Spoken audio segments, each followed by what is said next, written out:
Ayo, Dev.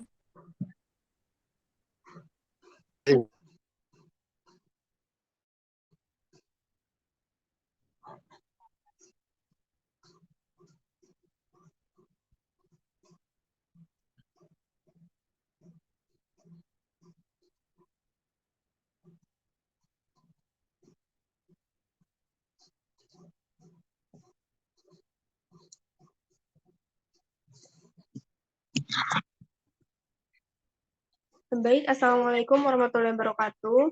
Kami di sini dari kelompok kelas A1 ingin mempresentasikan tentang Project Day, Desain User Interface Integrasi Rekam Medis Elektronik untuk kasus cedera, keracunan, dan faktor eksternal guna kebutuhan klaim pembiayaan kesehatan. Untuk anggota kelompok kami, ada saya sendiri, Ike, Kurniati, Nurafa, Wahdan, Yemima, Rifatul, Dita, Muhammad Brilian, Syifa Aulia Kansi, dan Sabila Maya.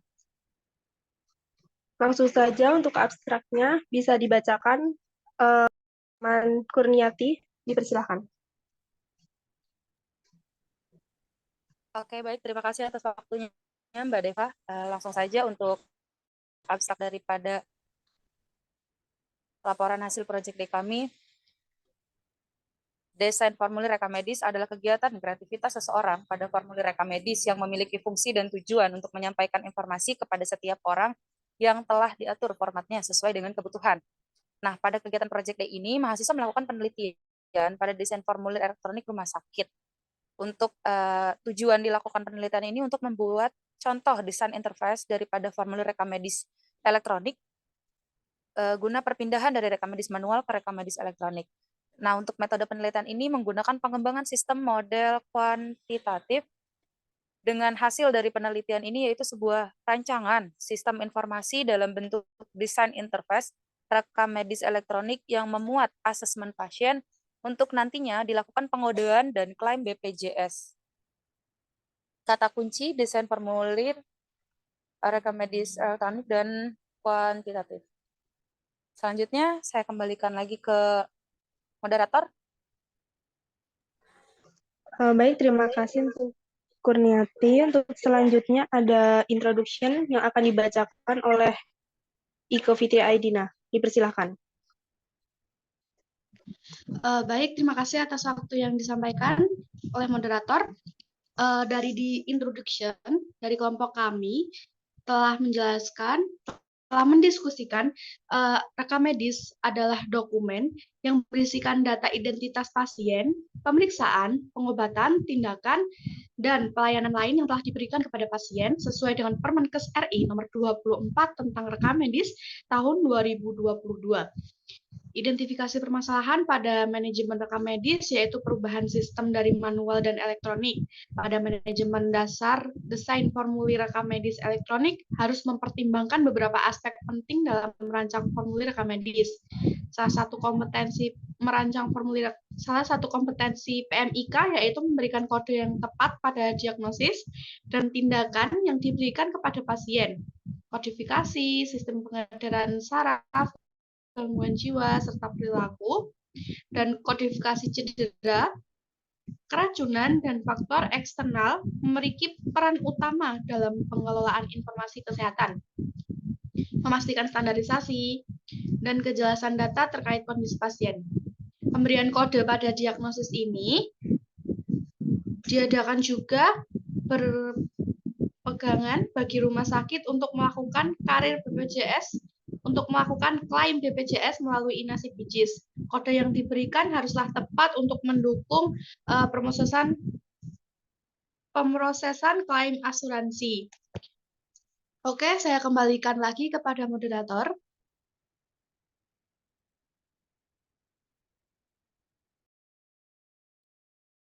Baik, terima kasih Kak. Untuk selanjutnya ada material dan metode yang akan dibacakan oleh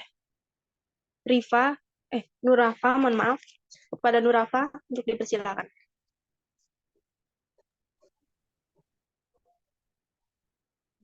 Baik, terima kasih atas waktunya dijelaskan untuk material pada proyek ini. Kami melakukan penggabungan beberapa materi dan untuk metode yang kami lakukan dalam pengambilan data proyek yaitu dengan menggunakan metode kualitatif.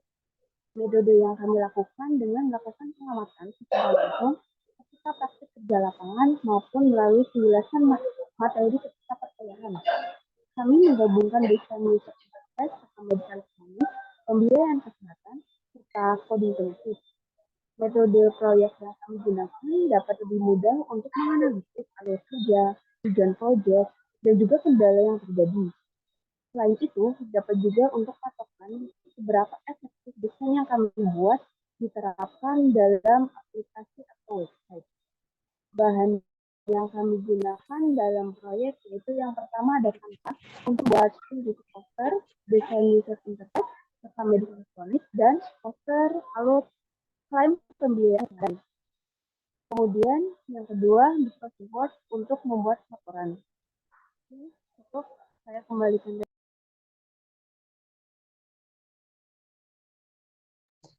Selanjutnya ada resu yang akan dibacakan oleh Rifa dan Wahdan. Padanya dipersilahkan. Baik, terima kasih Mbak Deva. Baik, di sini untuk hasil ada tampilan awal rekam medis elektronik pada bagian SIM RS.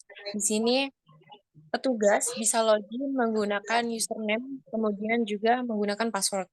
Setelah petugas masuk menggunakan akunnya, maka akan muncul tampilan dashboard yang seperti ditampilkan ini, dan juga ada beberapa dashboard, INAP, rawat jalan, IGD, farmasi, laboratorium, laporan, e-claim, rekam medis, dan juga pengaturan.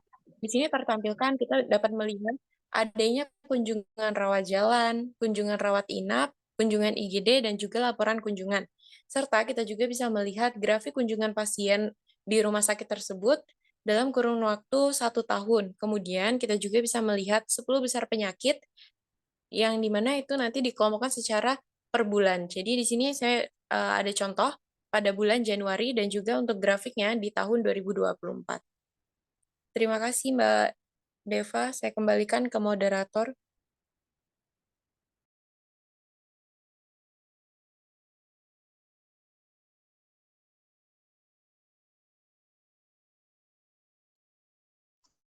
Selanjutnya, untuk result yang kedua, SIM RS UGD akan dibacakan oleh Wahdan. Dipersilahkan. Baik, untuk selanjutnya ada hasil tampilan SIM RS UGD atau IGD. Nah, untuk yang pertama itu ada menu pencarian dengan menggunakan nama atau nomor RM pasien, kemudian bisa ditambahkan dengan alamat, kemudian klik cari. Setelah itu akan muncul nama pasien yang terdiri dari nomor RM, nama, tanggal lahir, usia, dan jenis kelamin. Selanjutnya bisa didaftarkan dengan memasukkan instalasi, tanggal, dokter, cara bayar, resiko jatuh, dan cara daftar. Kemudian klik simpan. Untuk melihat riwayat kunjungan pasien, bisa klik riwayat kunjungan. Untuk yang selanjutnya ada tampilan coding. Untuk coding terdapat di menu rekam medis. Kita klik rekam medis, kemudian pilih coding. Kita pilih tanggal mulai dan tanggal sampai. Kemudian klik yang belum di-coding atau sudah di-coding. Nah, selanjutnya akan tampil nama pasien seperti data pasien dan data coding. Nah, data pasien terdiri dari nomor RM, nama, tanggal lahir, dan alamat. Untuk data coding, data primer, data sekunder, external cost, dan tindakan. Kemudian bisa klik simpan, maka data coding sudah tersimpan. Kemudian ada alur. Nah, alur perancangan pengembangan sistem kesehatan, integrasi desain interface, SIM RS UGD, pembiayaan kesehatan pada kasus cedera, keracunan, dan faktor eksternal. Nah, yang pertama itu pembuatan formulir elektronik gawat darurat. Kemudian hasil formulir pemeriksaan IGD. Kemudian dokter akan mendiagnosis penyakit external cause dan muskuloskeletal. Untuk external cause menggunakan ICD 10, bab 19 dan 20. Kemudian untuk muskuloskeletal menggunakan ICD 10 volume 1 itu untuk karakter kelima kode M. Kemudian untuk klaim BPJS menggunakan aplikasi Inasi Bijis.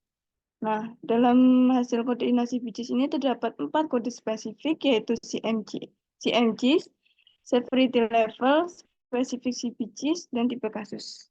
Terima kasih. Saya kembalikan kepada moderator.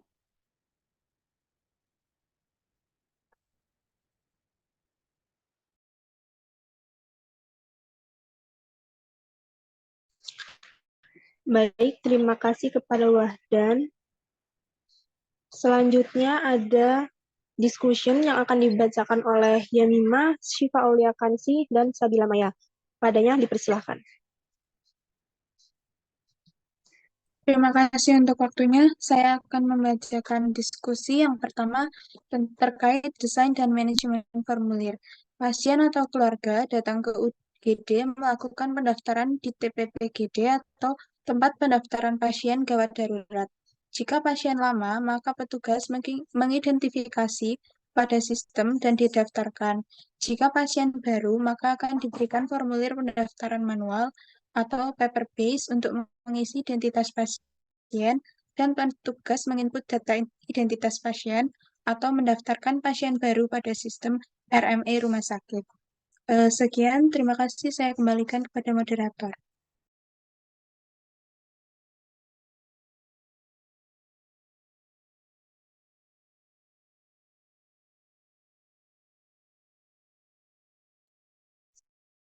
Selanjutnya, diskusi yang kedua akan dibacakan oleh Syifa Aulia Kansi. Dipersilahkan. Baik, terima kasih.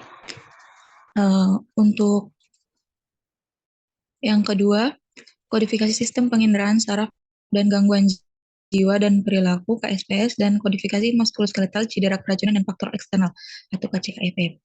Nah, setelah pasien gawat darurat diperiksa oleh dokter atau setelah masuk di ruangan UGD, maka dokter akan memeriksa pasien sesuai dengan apa yang menjadi keluhan sakit yang dirasakan pasien atau sesuai kondisi pasien. Dokter akan melakukan pemeriksaan fisik, riwayat kesehatan pasien, riwayat penyakit pasien, dan riwayat penyakit keluarga. Dokter juga memeriksa screening nyeri, risiko jatuh, dan juga perawat mencatat external cause atau penyebab terjadinya cedera pada pasien. Kemudian setelah itu biasanya akan dilakukan pemeriksaan penunjang seperti pemeriksaan laboratorium, pemeriksaan EKG atau elektrokardiogram, dan radiologi untuk menentukan diagnosis yang akurat. Setelah dilakukan pemeriksaan pasien akan diberikan surat rujukan yang berisikan diagnosis penyakit pasien untuk rawat inap atau untuk pemeriksaan lebih lanjut di poliklinik. Terima kasih, saya kembalikan kepada moderator. Untuk diskusi yang ketiga akan dibacakan oleh Sabila Maya. Dipersilahkan. Baik, untuk pembiayaan kesehatan, pasien membawa surat rujukan ke petugas pendaftaran TPPGD. Lalu, petugas pendaftaran TPPGD akan menginput di sistem atau aplikasi. Pasien bisa dimasukkan ke kategori pasien BPJS dengan cara memasukkan NIK atau nomor induk kependudukan pada saat akan mencetak SEP. Untuk pengelolaan dan pelaporan data pasien BPJS menggunakan aplikasi Inasi Bijis yang di mana klaim akan diajukan melalui aplikasi tersebut.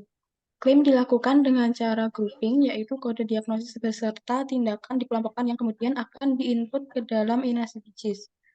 Pelaporan ini dilakukan secara terpisah untuk klaim pasien, rawat jalan, dan rawat darurat.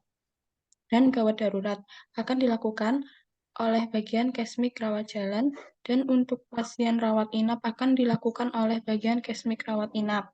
Setelah klaim diajukan ke BPJS Kesehatan, maka akan keluar SPK yang dimana dapat hasil umpan balik berupa laporan dari TXT hasil pengajuan diajukan. Kemudian dari TXT ini diolah kembali oleh pihak klinik dan kemudian dikelompokkan berdasarkan KSM severity level.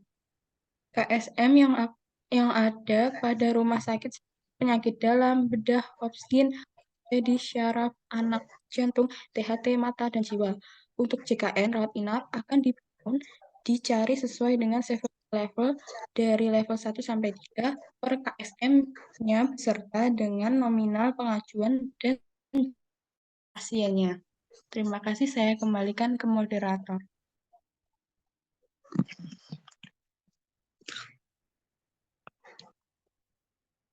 Terima kasih. Untuk selanjutnya, bagian referensi akan dibacakan oleh Dita. Dipersilakan. Baik, untuk referensi, dalam tugas ini kami mengambil 2 referensi, yaitu dari Kementerian Kesehatan Republik Indonesia tahun 2022 dan jurnal mengenai analisis kesiapan penerapan rekamedis elektronik. Untuk selanjutnya, saya kembalikan kepada moderator.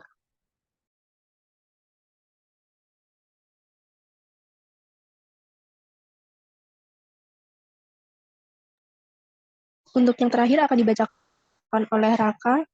Dipersilakan.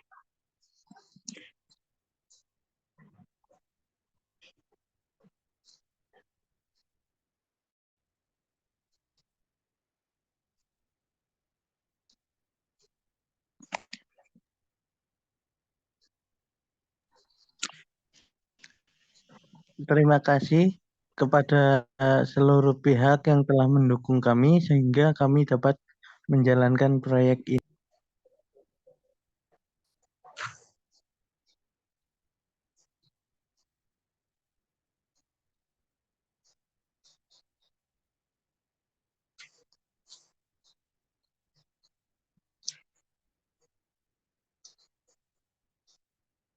Baik, terima kasih